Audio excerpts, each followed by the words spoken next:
All right, it's 1:30, so I guess we'll go ahead and get started. My name is Rob Burgess. I am the editor of the Wabash Plain Dealer in Wabash, Indiana here. I'm also the host of the podcast, The Rob Burgess Show. And I'm going to go ahead and let our panel introduce themselves here. Whoever wants to start first here.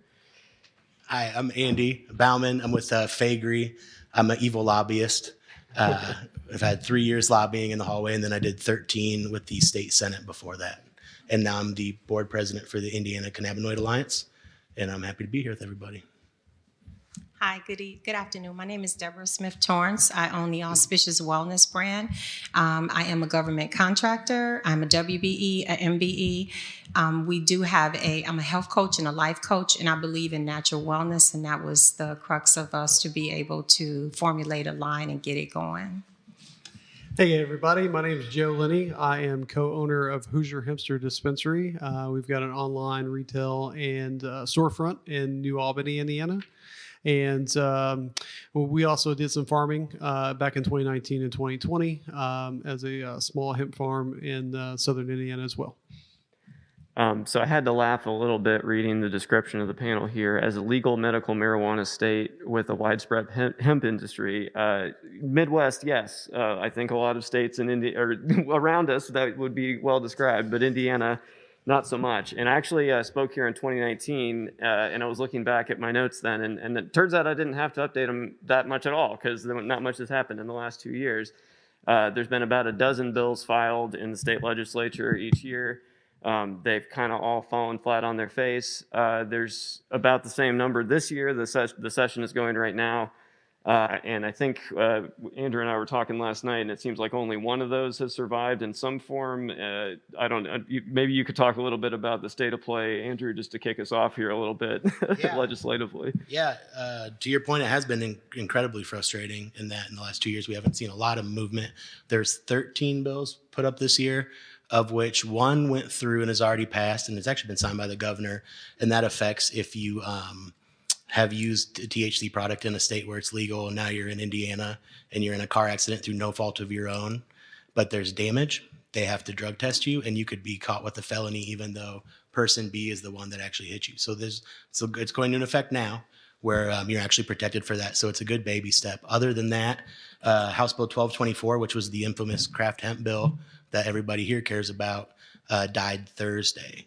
But there's an amendment that should be going in Monday on second readings in the House that if it goes through, it would bring that language back. Mm-hmm. So we finally have craft hemp flower again in the state, which is ridiculous since it's legal with the feds. But so there's that, and that's in Senate Bill 197. So watch for that Monday if you're interested. It'll be probably around 1-ish or 2-ish in the afternoon, and you can find them online at iga.in.gov.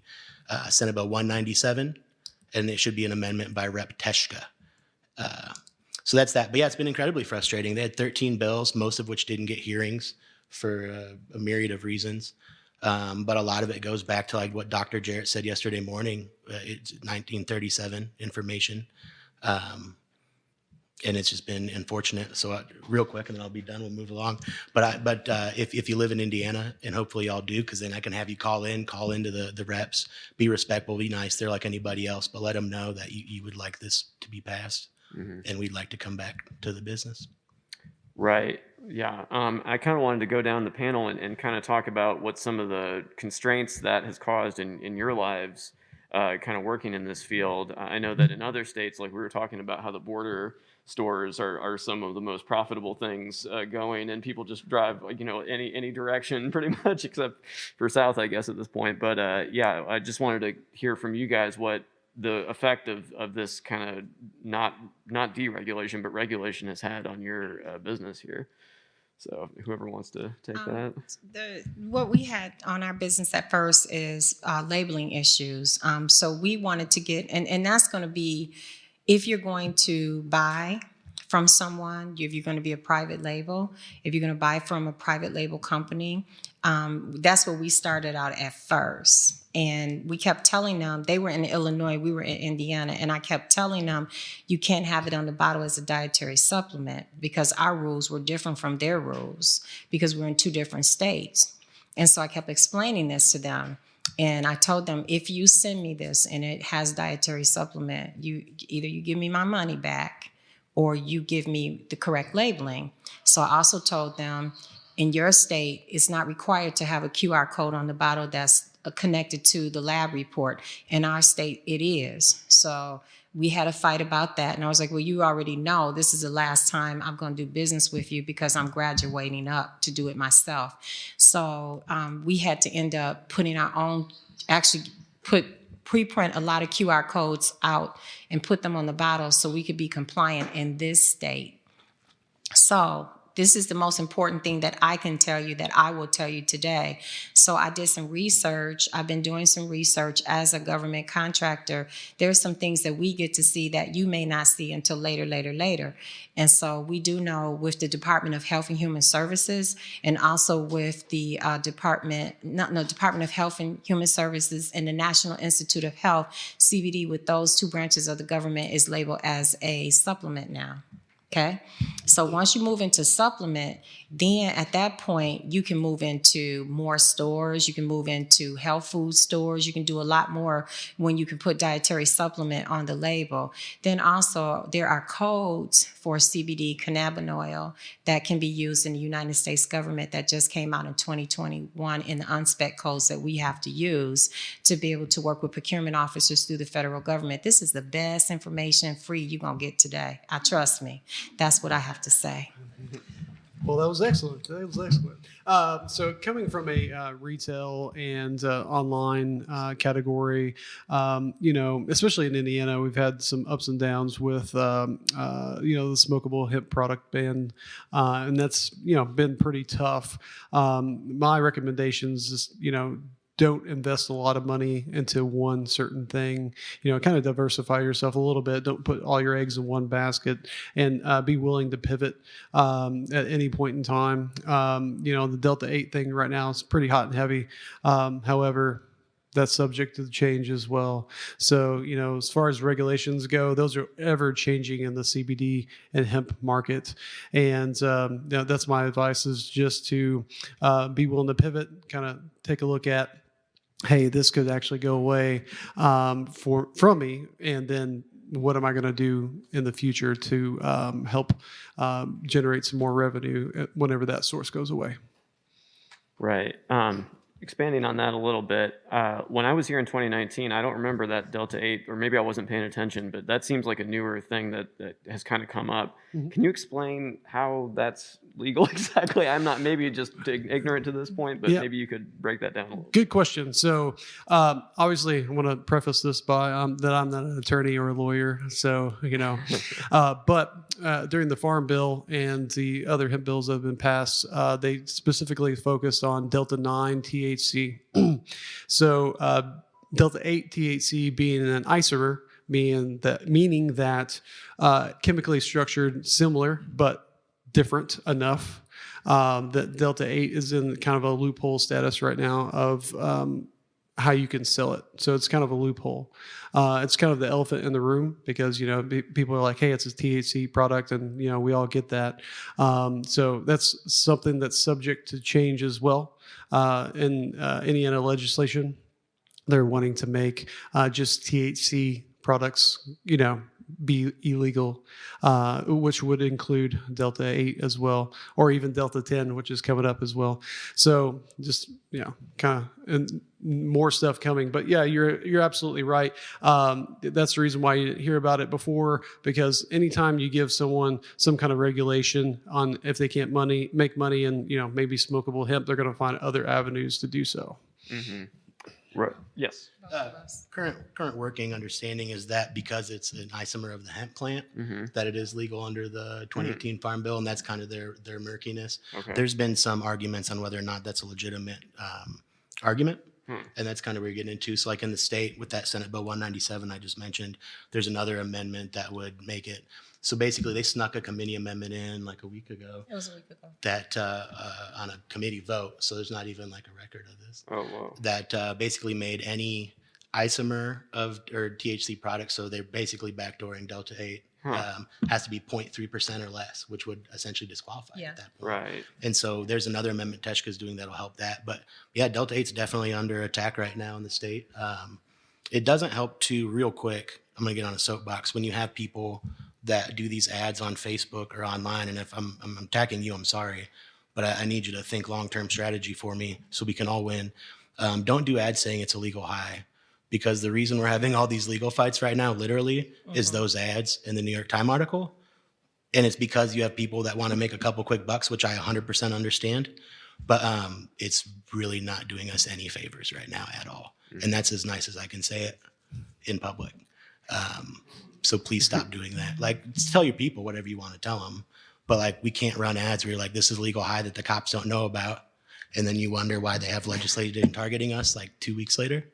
That's kind of what's going on. So that's something to keep in mind too, is think about how you, if you sell these products, how you represent them and where you, and things like that, and be smart. Like we're a burgeoning industry. So there's a lot of eyes on us. It's not fair, but that's how it is. So just keep those things in mind as we progress. Then also too, that's very important that we stress. We have a perfectly beautiful industry in cannabinoid molecules. So I'm saying cannabinoid molecules because there's more than just CBD. There's a lot of other cannabinoids that actually help us, with things that we have with our immune system and immune health. Okay, but when you look at, I'm not an advocate of I'm not an advocate. I'm on the other side. I'm not a true advocate of the what do you call that? 7? No, the 8, the 9, and the 10. The Delta 8, 9, and 10. And the only reason why I'm not is because I fear what happened with the vaping industry when they put in the vitamin C, when they put that in. Okay, so we have a lot of cowboy chemists that are out here that are not regulated. They're not getting lab tests put on their products. They're not grown organically. Is it grown in the ground? Is it grown in organic soil? Is it inside of a greenhouse? Is it done under the right lights? Is it done under the proper irrigation system? What watering system are you using? Are you using the proper type of water? You're just using water out of a hose. There's a lot that goes into this when you're going to be buying something and bring it to market. And when you bring it to market, you're just as responsible because you put it on your shelf. You put it on your shelf. So you're responsible. So that's the things that I look at, because so many different people are doing so many different things. It's impossible to know who's doing right and who's doing wrong, because it's not mandated that they're got to get lab tests. And then you got labs out here that'll damn near say anything that you want them to say just so they can get your money. So we need to discover who all these crooked labs are so that we could put them on the side, because then you got the good guys like us up here that are advocating for the right stuff in the industry. I'm not against the Delta 8. I'm against the process of the Delta 8, of all of these cowboys that want to make a quick buck off of people, but they're not thinking about, is this healthy? But now you got kids ending up in the hospital all over again. Now you have police going in raiding places. Now you got kids looking for a different kind of high. And so what is it doing to their membranes, to their cells in their brain? Are we cooking these kids' brains? So I want you to walk away with shock therapy today. Are you responsible? That's it. I would definitely agree on that, and kind of elaborate a little bit more on, it's all about education and then being connected and going to events like this and networking as much as you can. There's a great resource that I'm a part of. I'm on their economic task force called the Midwest Hemp Council. Justin Swanson, he's the president of the Midwest Hemp Council, and then he's also an attorney. So they're always going to bat for us. And, they're trying to get the smokable hemp flower ban overturned, and they'll go to the bat for us on other things too. But, that's what it's about. It's about education and bringing that awareness to people and going to events, as many events like this as you can, to get the knowledge that you need so that way you can make proper decisions going forward. Right. Well, and then Andrew and I were kind of talking about this last night, speaking to people that might be natural allies, but coming at them in the right way. What experiences or advice would you give to kind of change people's minds about this from a regulatory standpoint? Because I don't feel like this has to be a partisan issue. You know what I mean? It can cut across all ideologies, I think, if you just talk about it or present it the right way. So I just kind of want to get your thoughts about that. Yeah, 100%. It is. a bipartisan issue. And as we spoke yesterday, what's fascinating to me over the last couple of years, talking to these legislators, and I can speak on Indiana, is that anecdotally, a lot of them support this, but they don't want to fight a governor's veto. But the problem is that we need more, and I wouldn't say celebrities because their opinions aren't super important in the long run, but more like business owners and people that, I mean, we all love celebrities, right? Like, I'm not trying to dog them, but you know, if someone like Willie Nelson's like, you should use cannabis, well, yeah, duh, I knew where he was coming from, right? But if you have like Bill Gates or some big business person that you're used to seeing in business attire and you use as a voice of authority, right? If they come out and they take that risk, and that's a problem that a lot of them won't take so far, even though I know many of these people that do use various cannabis products, right? But they won't come out, and it's all a wink and a nod and a handshake, you know, one of these on the street. But we need more business people and people that are non-stereotypical cannabis users to come out and talk about its uses.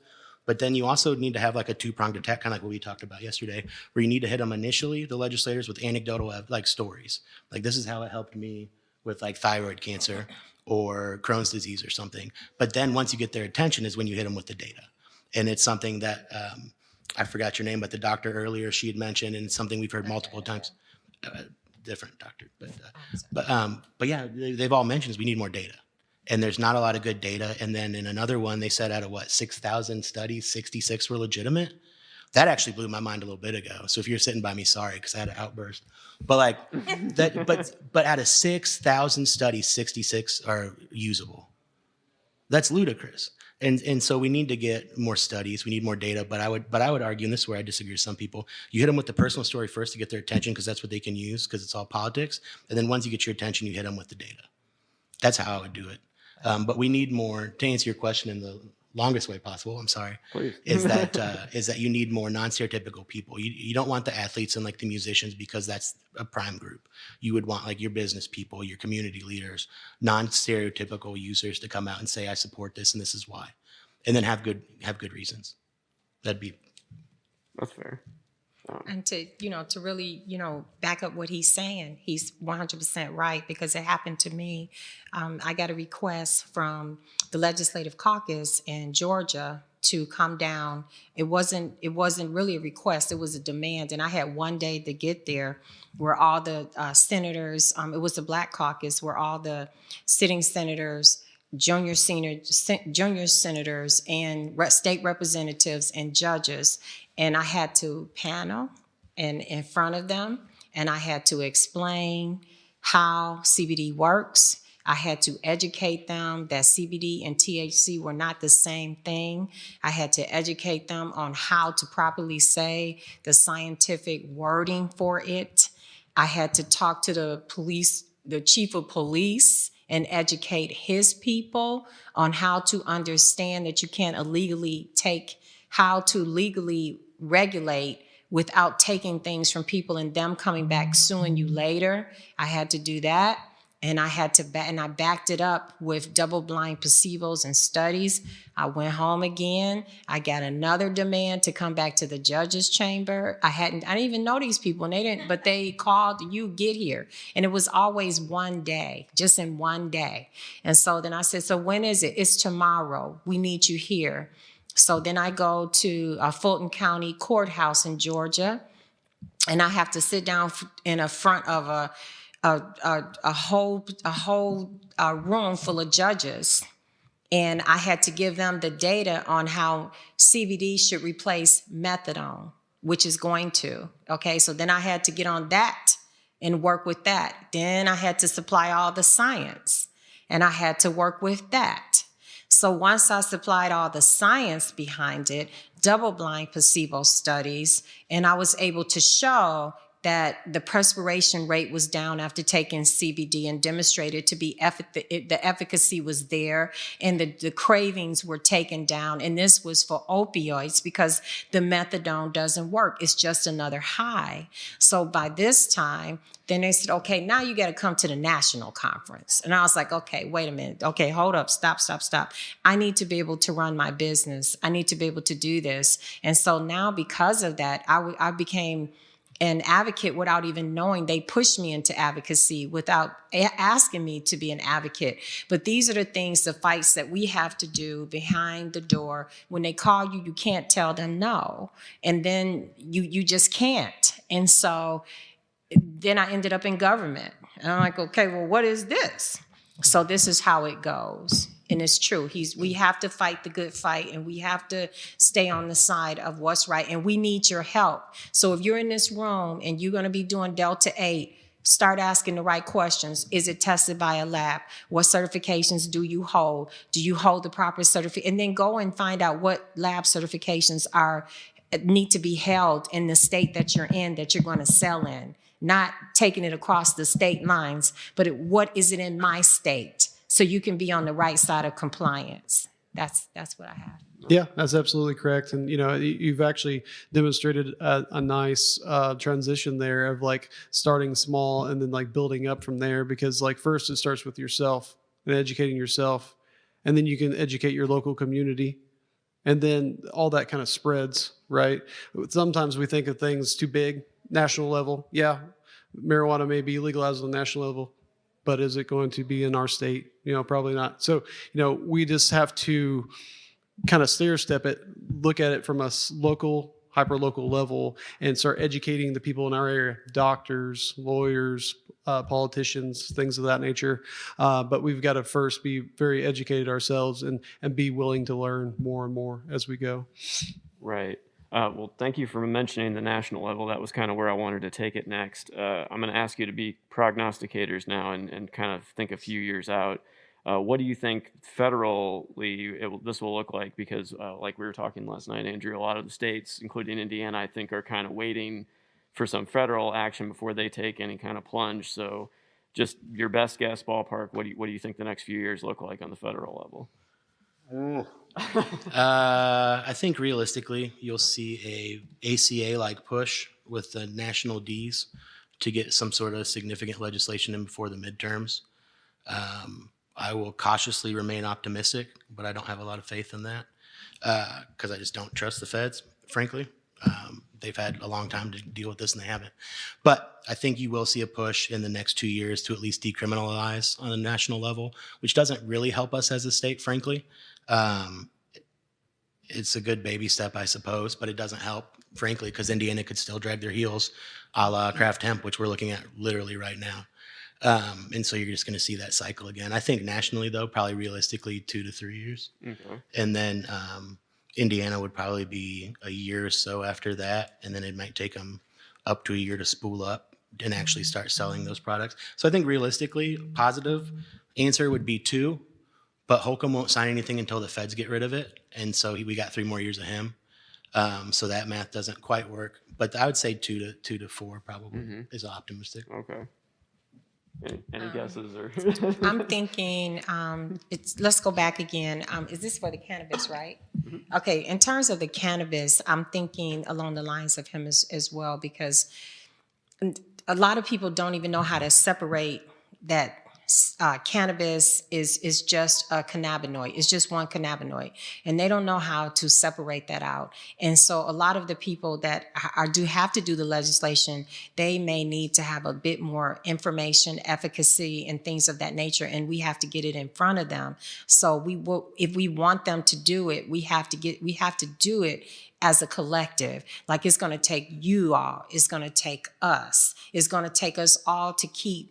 If you want something, what do? You protect it. If you want something and you want to bring something to market, you bring it to market knowing that it's going to be valuable, why it's valuable, who can use it, is it safe to use? These are the things that we're going to have to be able to do and convince them of if we want them to legislate it in the favor of being able to sell. That's what we have to do. We have to build the efficacy. And it's going to take you all, not some cowboy chemistry. Oh, yeah, if you want to get high, this is another way just for you to go and get high. Okay, so then you have to think about, you got you have guys that sell under the table and things like that. Then you got this other group over here that are cowboy chemistry, and they found a way to get through because of the farm bill. But so then you're making all the legislators mad because all we're talking about is high. We're not talking about any health benefits. We're not talking about anything that makes sense to them. So obviously they're going to turn down everything that goes in front of them, and you need to help. Mm-hmm. Yeah, she's absolutely right. And, obviously none of us have a crystal ball as far as that, legalization goes. But I mean, if you're looking at a business that's, heavily revenue generated, obviously marijuana is going to be it. But you know what? Hemp flower is great too. It's 300, 400,000, $1 million business in the United States. I've done some economics on it, and just in Indiana alone, I mean, it could be anywhere from 90 to $100 million just for hemp flower. And a lot of I've heard, this through speaking with people that marijuana lobbyists are lobbying against hemp flower.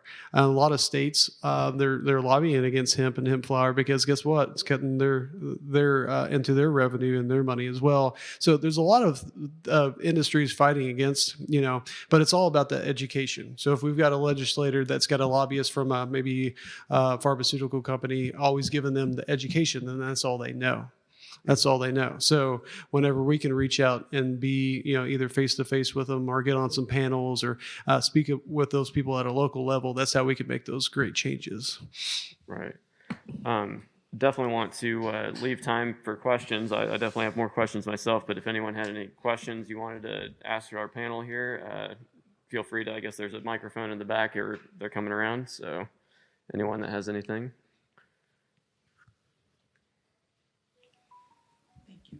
It was just a quick question about the website that you were talking about for the Senate bill. What website was that? Or the? Yeah, no, it's the state website. Okay. Sorry, I get talking fast. I get excited. It's cool. It's IGA.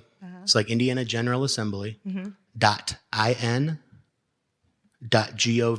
and I should have waited. That'll take you to a splash page, right? And so it'll have like a Senate link and a House link, and on that you can find your bills. You can search for bills specifically. You can look up committee information. You can find your specific legislator or their staff. It's a great resource. And if you have issues, find me and I'll give my contact. I'm happy to help you out with that. But this is specifically for the state of Indiana? Yes. Okay. And then what you do is you would search for the committee, or what you do is you watch House Chamber, because there'll be like a hamburger thing on the right side. Okay. It'll be House Chamber, and then you'll have a camera symbol, and you can click on that, and it'll be at like 1:30 on Monday when they go into session. But they may caucus because they like to hear their voice more than I like to hear mine. And so they may be gone for a little bit, but anytime after like 1:30, it could be live. And then they could. I'm not from Ohio. I mean, I'm not from Indiana, but I want to watch it. Oh yeah, no, it's all good. So they have cameras, so anybody can watch it at any time if you're bored. In Indiana, who do you find is the most amiable to this? And if you can give us their name, we can maybe help chat them up. Now you're putting me on the spot. If is this still on? Yeah. If anybody wants more information or wants to stay plugged into the Midwest, kind of like the hemp scene, check out Midwest Hemp Council. They are a valuable resource. They are going the battle for, like I said, all the various things that we have to fight over. They're going at it from a legal perspective and political perspective as well. And you can kind of see what's going on in the Midwest, Indiana. They give updates on every single bill, who to reach out to talk to people on a legislative level as well. To answer your question, I would say probably Karen Talion, but that answer is none. So every answer I'm going to give is going to have an asterisk. So it's good for my profession, I suppose. The problem with her is that she's a Democrat in a uniparty system in Indiana. So Indiana is essentially run by the Republicans minus the big cities. So even though she's the most reasonable, the most educated, and has been fighting for this issue for 15 years, she doesn't always get played because she's in the minority. Then you have Jim Lucas, who's a House Republican, and he's a super nice guy, but he's kind of a loose cannon, if I'm honest. And I get along with him, but like if he's the face guy for your legislation, realistically, it's not going to go anywhere. Yeah, and it's not to denigrate him or his passion. It's just like that's the way the game is.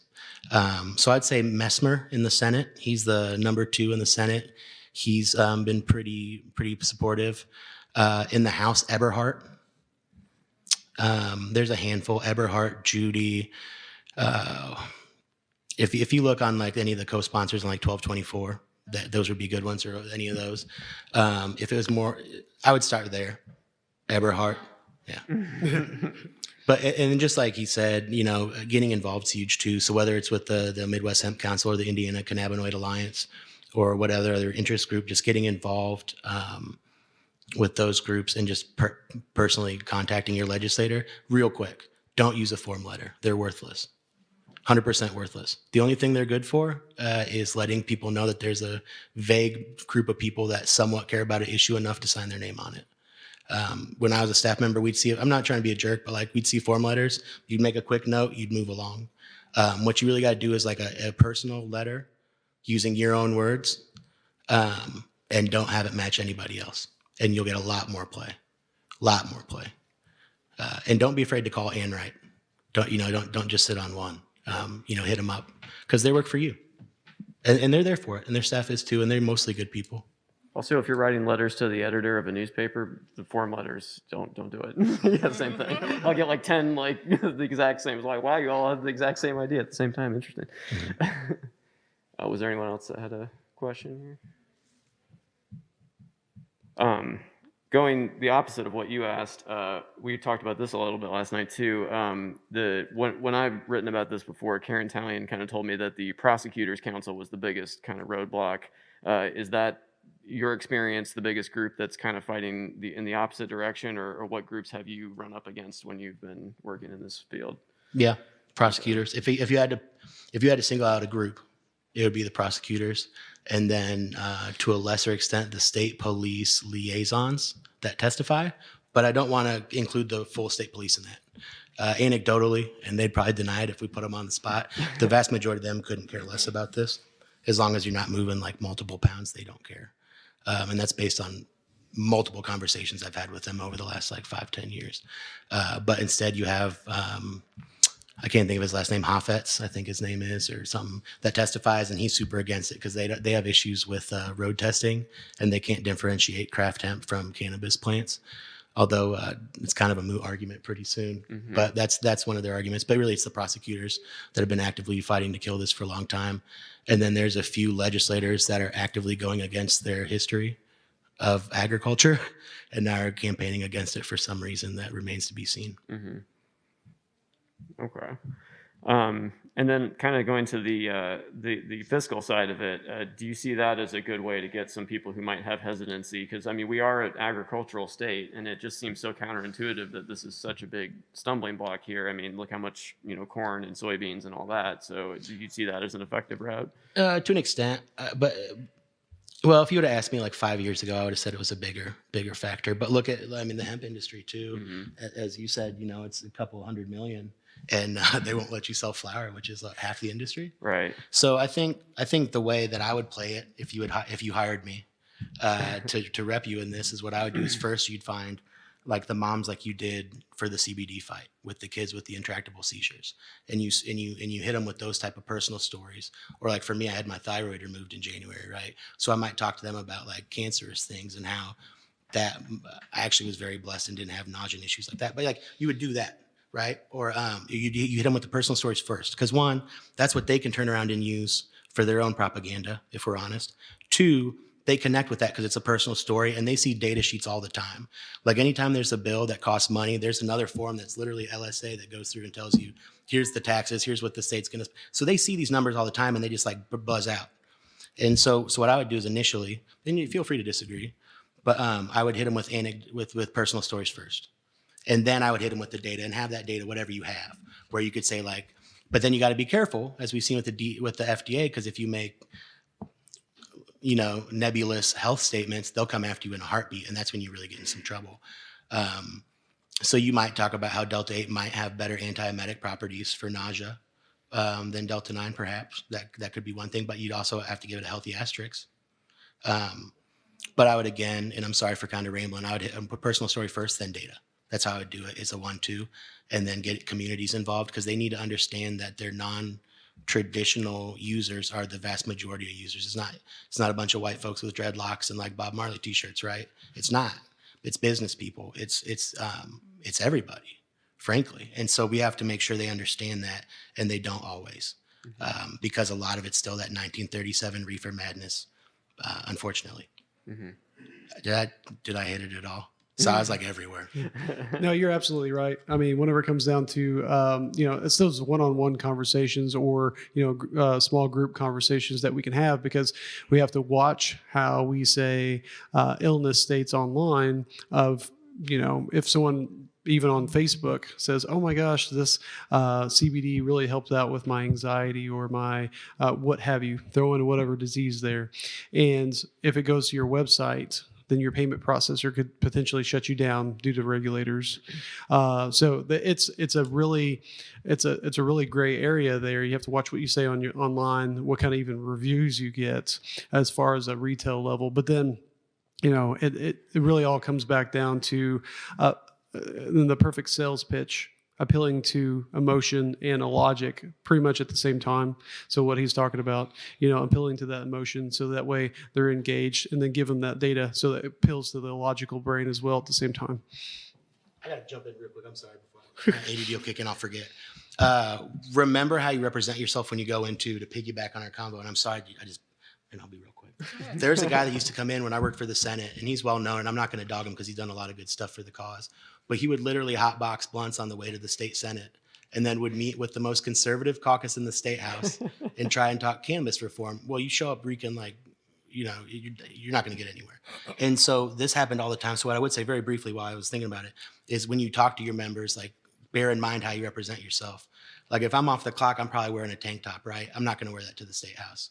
I probably shouldn't wear it anyways. But and so, like, think about how you represent yourself and you carry yourself when you talk to these folks. But also don't host them on a huge pedestal either, because they're just random citizens. They're business people or parents, moms and dads and stuff. So sorry. It's getting up. Welcome to my TED Talk. No problem. What we do know, in terms of the financial institutions, there are more processors now that are willing to take on CBD clients. It used to be, you used to have a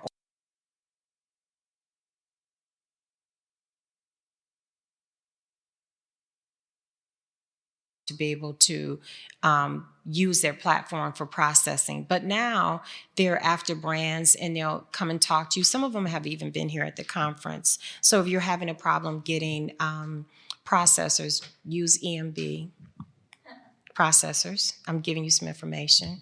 You could get EMB to do your processing. They will do it. They process mines. I also use Square. Square, I'm a beta tester for Square, so they may tell you no, but EMB will help you. And then authorize.net, if you, and the reason why I gave you EMB, because with EMB, they team with authorize.net for your online processing. So authorize.net, and then the payment gateway will again go back to EMB. So there's different ways for you to navigate, but then they will look at what you have on your website, what you're selling. The Delta 8 is not there yet, but the CBD is there. Okay, so these are some little loopholes to help get you through if you're going to be processing at your booth and your CBD, because a lot of the banks will turn you down and say, we can't do that for you. But these are boys that have been around for a long time. They're trusted, and they're as a trusted source in banking, FDIC accredited, and these are things that we need and want. So hopefully that will help you with that part. I know that banking was, last time I was here, was a huge issue, and I there's been some movement, I assume, in the last. It's movement. Okay. Yep. I did get a call from I did get a call from our bank, and they process over $100,000 a month in sales, and they'll take you then, and they'll say, okay, well, would you like for us to? Well, no, it's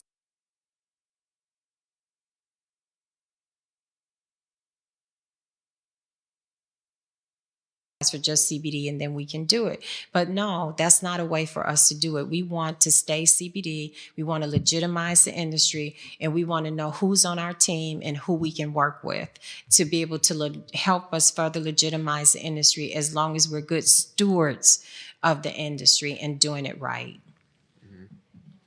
Okay. I've just a few minutes left here. I wanted to make sure I had anyone else with questions or anything. Nope.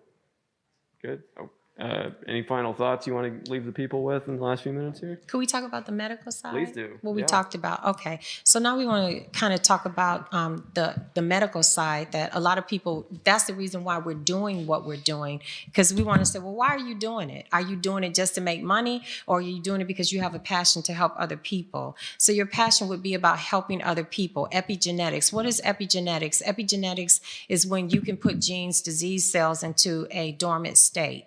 And you do it through, and they're looking at plant-based things. And CBD has the benefit of being able to do that. It's been studied. If you're going to be able to sell, if you want to sell something, figure out why you're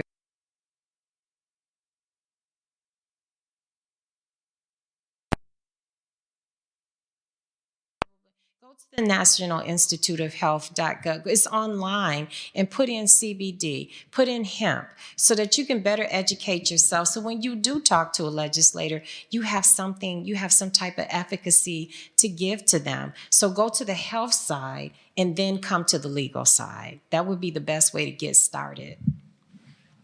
So,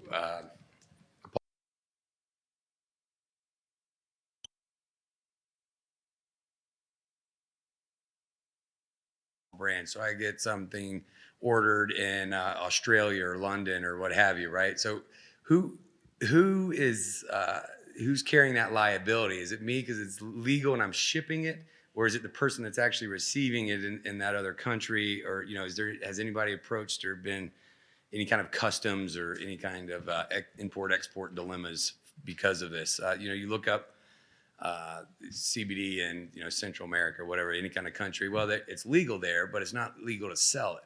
Well, So if I ship it over there, who's the okay. carrying the liability there? So number one is what ports, the number one thing, because I've done it too. So number one thing is, what ports are you going to be going to? What ports? And then in those countries, those ports, then is it legal here? Is it legal in this port? Is it legal in that port? Okay, that's number one. But generally, the best way to do it is to, because you get a lot of scammers too, so be careful. And they'll say, we want to pay you to get this in and get this in, and then they get your money, they get your product, and then you find out 12, 15 days later that this was somebody's bank account that was hijacked. So what you want to do is tell them, hey, listen, this is what I'll do for you. I'll get everything together, and I'll get all of my certifications that I need to be able to give to your shipper, but you set up shipping. The best thing I can do is get it to the port. You're responsible to get it to you. And when that cuts out all the bull crap, and if they want it, they'll get it. They'll pay for the transportation. They'll set up all of the agencies, things that need to be set up to get it transported to their country. And then the earnest is off you, because you've done what's legal in your country. You don't have time to worry about the rest of the countries. So the second part of that is, what about the airlines? Right? I mean, you fly with you have a few thousand gummies in your book bag. I mean, is there an issue with that, or well, are you flying? Okay, so number one, if you're flying with some gummies in your book bag, are they bottled? They're bagged for wholesale. Okay, so that's not going to work. That's just not going to work. They should be bottled. That's about keeping our industry safe. They should be bottled. They should be in a bottle with a label on it, with a QR code on it. So if they say, okay, well, because they can't say if it's legal. You can't even say at that point if it's legal or not, because it's not in that bottle. So if it's packaged properly and you fly with, I mean, has anybody having experience with the regulation and legalization of Is the COA on the packaging? Yeah. Okay. Is the lab report connected? Sure. Okay, so then you can fly with it. As long as it's below minimum, maximum. I mean, is it below 0.3%? Sure. Yeah. Oh.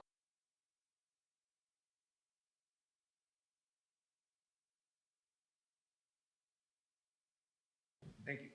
All right. Well, I think that's about our time, but thank you all for joining us. I appreciate it. Thank you to our panel. Let's give a round of applause. Appreciate it. Thank you so much.